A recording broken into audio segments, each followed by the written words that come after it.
Okay, so this is just a quick video to demonstrate the disassembly of one of my TinyMight stands for cleaning. So, remove the mouthpiece, and whilst the O-rings do have a reasonable resistance to solvents, they will last longer if you remove them and clean them separately in warm soapy water. Drop that into your cleaning pot. Next, remove the internal cooling unit with an appropriate drift. Remove it via the mouthpiece end. Again, if you want your O-rings to last longer, remove them to clean separately. There we go. Unscrew the top off your cooling unit.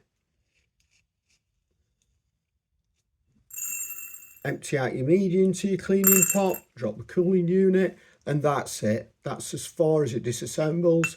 So drop the whole of that in and soak it in ISO for as long as you need to.